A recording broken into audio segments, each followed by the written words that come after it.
Hello students, आज मैं आपको जर्नल एंट्रीज के बारे में बताऊंगा।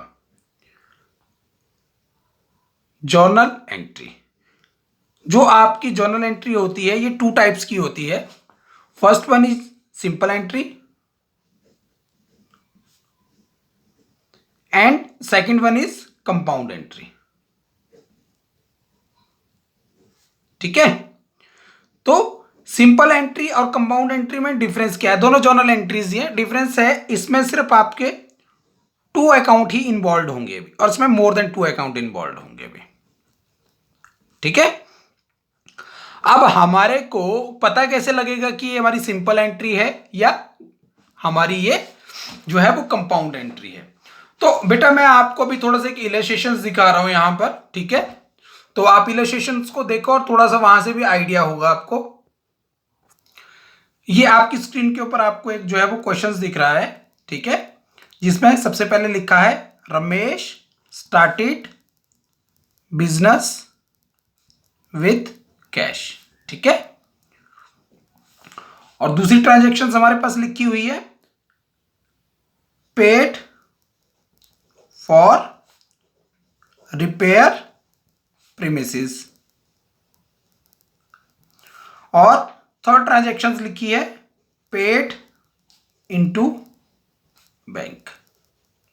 ठीक है बेटा, मैं अभी आपको जो है वो यही इन तीन ही जो ट्रांजैक्शंस हैं इनको कैसे जर्नलाइज करना है ये बताऊंगा। ठीक है, तो आप देखो कैसे कैसे होता है। तो बेटा सबसे पहले थी हमारे पास क्या ट्रांजैक्शंस थी?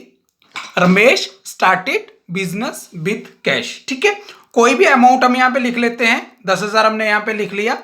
ठीक है, कि रमेश ने बिजनेस को स्टार्ट किया कैश के साथ।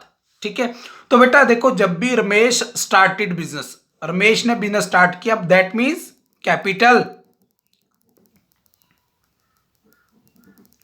ठीक है, ये रमेश ने कैपिटल लगाई है। क्या लगाया है? कैपिटल में कैश लगाया है। ठीक है, अब रमेश कौन है? Ramesh is a personal account, और कैश क्या है आपका? Real account. ठीक है, थोड़ा सा भी आपको जो है वो कंफ्यूजन भी लगेगा और आपको अभी थोड़ा सा मतलब परेशानी भी होगी, लेकिन ज्यादा टेंशन नहीं लेनी है। बहुत इजी है, बहुत इजी है। अगर आप बहुत अच्छे से करोगे, ठीक है, थोड़ा सा समझोगे ट्रांजैक्शंस को, तो आपको इससे इजी कुछ भी नहीं लगेगा। अब हमारे पास जो रियल का रूल है वो क्या बोलता है? रियल में व्हाट कम्स इन डेबिट।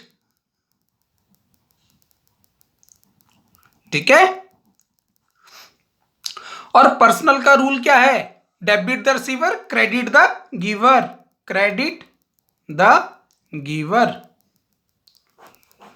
क्योंकि रमेश ने दिया है, किसको दिया है? बिजनेस को दिया है बेटा पैसा। ठीक है, हमारी एंट्री क्या होगी? कैश आया है, cash account debit to Ramesh capital account 10,000। ठीक है बेटा, अभी आपको थोड़ा सा कंफ्यूजन रहेगा अभी कि cash account debit to Ramesh capital account. ठीक है, अब मैं आपको एक चीज बताऊंगा। आप जब भी जर्नल एंट्री करोगे बेटा ध्यान रखना है। ठीक है, आपने सबसे पहले तो खुद को एज्यूम कर लेना है, रमेश की जगह पे आप हो। ठीक है, आपने बिजनेस स्टार्ट किया। अब यहां पर एक सबसे बड़ी चीज आपको ध्यान रखनी है, जो आपके अकाउंटिंग कॉन्सेप्ट्स और प्रिंसिपल बोलते हैं, business and businessman are both are different. ठीक है, बिजनेस आपका अलग है और बिजनेसमैन आपका अलग है। अब आप थोड़े से परेशान हो जाओगे कि सर बिजनेस तो मैं कर रहा हूं तो बिजनेस अलग कैसे हो गया? अभी बेटा आपने जब भी आप मार्केट जाते हो, आप दुकानों के बाहर नाम देखते होंगे भी। मैं आपको एक एग्जांपल देता हूं, रामकिशन जीवाराम का। ठीक है, तो रामकिशन जीवाराम जो है वो फर्म का नाम है, वो बिजनेस का नाम है।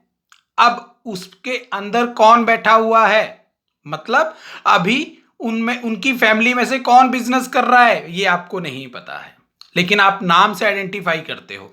तो हमारा बोलने का मतलब ये होता है कि बिजनेस जो है वो अलग चीज है, ठीक है, और बिजनेसमैन जो है वो अलग है। बिजनेसमैन जो है वो इन्वेस्ट कर रहा है अपना पैसा बिजनेस में, ठीक है, ताकि वो इन फ्यूचर प्रॉफिट अर्न कर सके। क्लियर हुआ कि business and businessman both are separate thing. तो जब भी आप पैसा इन्वेस्ट करते हैं तो वो कैपिटल में ट्रीट किया जाता है।